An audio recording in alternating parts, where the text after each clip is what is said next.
aumento de 181% do salário mínimo nos últimos 13 anos aqui no Brasil e tal.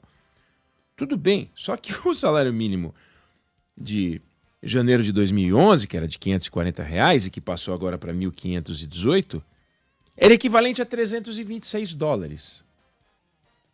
E hoje é $245. Então o salário mínimo de R$540 era equivalente a $326. O salário mínimo de R$1.518 hoje é equivalente a $245.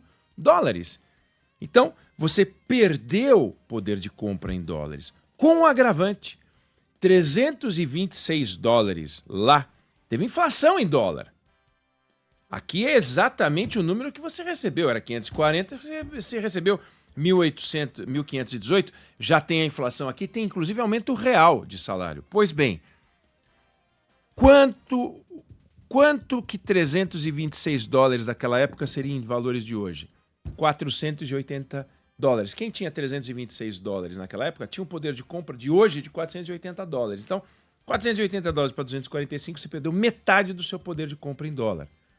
É justo falar que você perdeu metade do seu poder de compra? Não, não é. Em dólar, sim, mas não é justo, porque muitos preços não variaram nesse tamanho. Então, toda vez que você fala em matemática, por exemplo, o arroz nesse período aumentou 150%.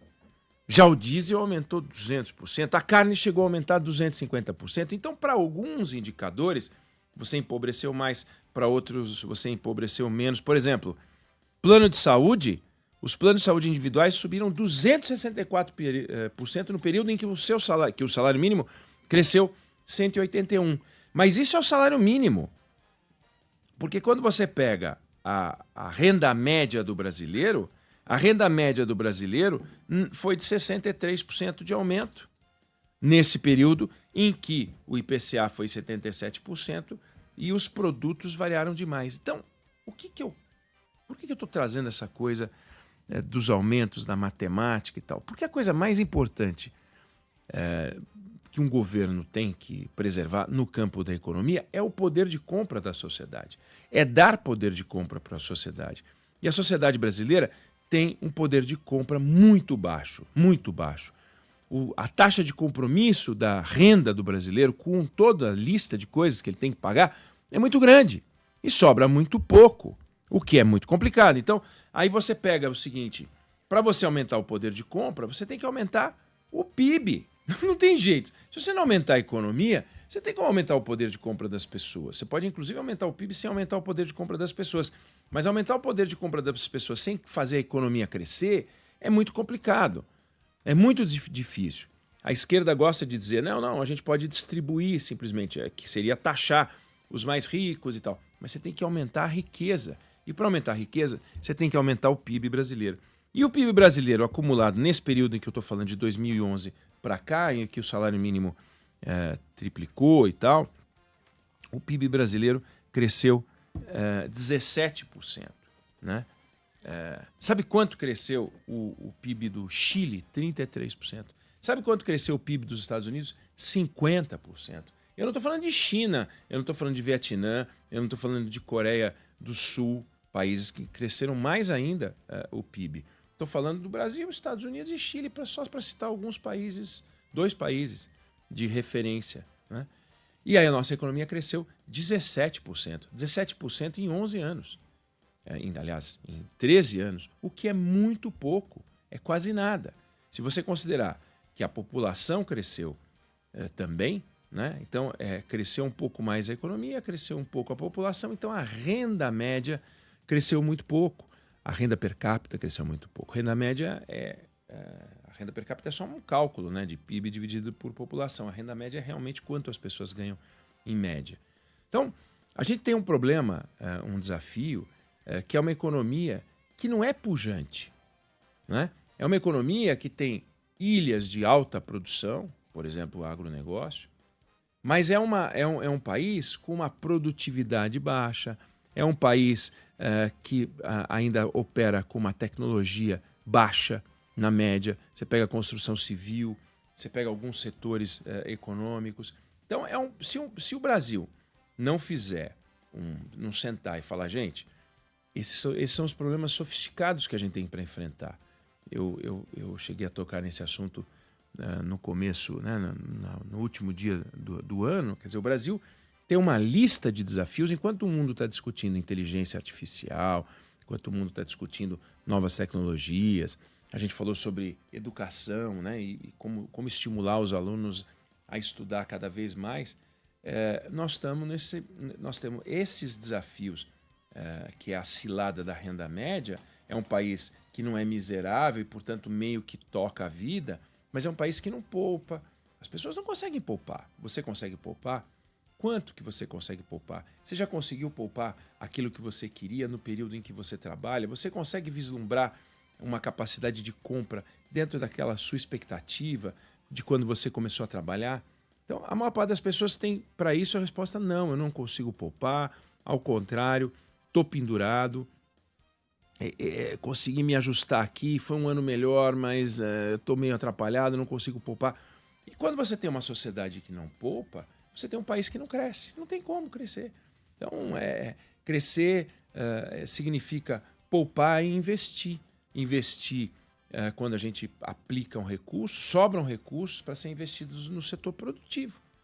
O setor bancário, por exemplo, ele fica mergulhado em taxa de juros e investe pouco no setor produtivo porque o governo faz um trabalho porco de gestão dos recursos públicos e, com isso, desestimula qualquer um a emprestar dinheiro para quem vai produzir. É muito melhor você emprestar dinheiro para o próprio governo.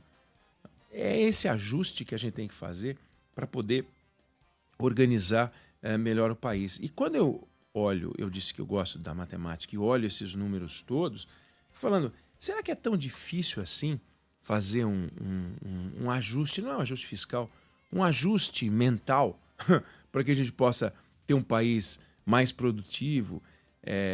Eu acho que não. Agora, desde que as cabeças coroadas, né, as cabeças que tocam essa nação, saiam da posição de assaltar os cofres públicos, como eles assaltam, que é roubar o nosso dinheiro, porque é desviar, né? Pegar o nosso dinheiro e botar em emenda parlamentar é desvio de finalidade. O objetivo deveria ser reforçar uma política pública. Aquilo ali não tem política pública nenhuma envolvida, né? E o governo, quando lança programas e mais programas com nominho bonito, também é um desvio de finalidade. Muitos desses programas são programas marotinhos, entendeu? Isso, estou falando de governo federal, governo estadual, governo municipal.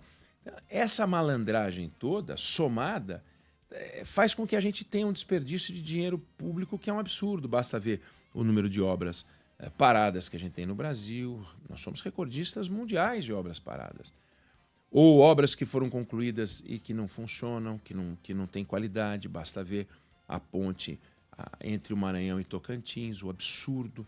Produziu mortes, desconectou 2 estados. É uma vergonha nacional. E é impressionante como os governantes não ficam com vergonha, como eles não vão até o lugar do acidente. Eles acham que aquilo não é com eles, entendeu? Não é com eles. O responsável pelo DENIT não foi preso, o ministro dos transportes não foi demitido. Não acontece nada com ninguém. Então, essa situação brasileira em que a gente é permissivo com a irresponsabilidade e que a gente é permissivo com a qualidade da agenda, que a gente é permissivo de viver num país que não tem um plano de desenvolvimento que outros países têm, né? É um país que vai tocando no improviso, sabe? Essa noite se improvisa, é uma caixinha de fósforo e um batuque. É o país do batuque econômico, sabe?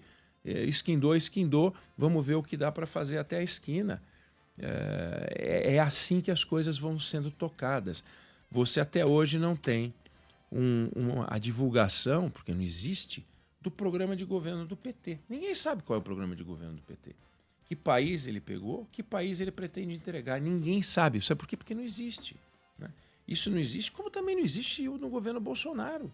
Quer dizer, então você pega 4 anos de Bolsonaro e 4 anos de Lula, você tem 8 anos de governo sem programa de governo. Dilma também não tinha programa de governo, o que é um absurdo. Quem tinha programa de governo, o único governo que teve programa de governo foi o governo Michel Temer, que durou pouco. E nem era para existir, porque ele era vice-presidente da Dilma. E só existiu porque ela foi empichada. E ela foi empichada porque fez lambança. Então, no fundo, não era para existir o governo Dilma, o governo Temer. O plano criado pelo governo Temer era para ser entregue à Dilma. Aliás, foi oferecido para a Dilma, ela nem ligou. Isso é coisa desses caras do MDB aí, que querem me dar o golpe, entendeu? É um negócio absurdo. E esses números que estão colocados na mesa aqui, eles não têm ideologia. Ou alguém acha que 150% no preço do arroz é ideológico, ou alguém acha que é razoável ou é ideológico os planos de saúde coletivos aumentaram até 350% nesse período em que o salário mínimo aumentou 181 e a renda média das pessoas aumentou 60%, 60 e poucos por cento. É razoável isso? Não tem nada para fazer, não tem nada para mudar, né? Eu não estou falando aqui de segurança pública, né? Que é um tema que a gente vira e mexe aborda. Eu estou falando de poder de compra do brasileiro. O poder de compra do brasileiro não está preservado. Nós estamos voltando hoje ao patamar de poder de compra de lá de 2011, 2010, o que é uma barbaridade, mostrando que a gente está andando de lado, país caranguejo, o que não é legal. Eu não sei se você concorda com isso, se você discorda, mas essa é a opinião que eu tenho sobre o assunto.